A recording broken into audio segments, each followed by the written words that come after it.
उपमुख्यमंत्री अजित पवार बीड दौऱ्यावर आहेत। बीडमधील विविध कार्यक्रमांना ते उपस्थित राहणार आहेत। अजित पवार आज बीड दौऱ्यावर सकाळीच त्यांनी कंकालेश्वर मंदिराची पाहणी केली आहे। पुरातत्व विभागाच्या विकास आराखड्यासंदर्भात चर्चा केली जाणार। 1000 वर्षांपूर्वी बांधलेल्या मंदिराचे अनेक प्रश्न प्रलंबित आहेत। विकास आराखड्यासंदर्भात अधिकाऱ्यांसोबत चर्चा करण्यात आली आहे। उपमुख्यमंत्री अजित पवार आज त्यांचा दौरा विविध ठिकाणी दौरे असतील।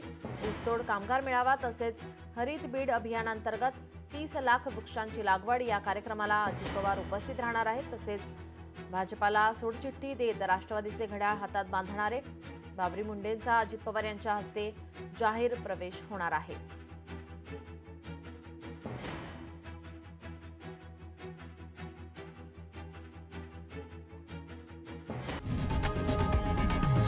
लोकशाही मराठी ऐका, पहा, जागरूक रहा।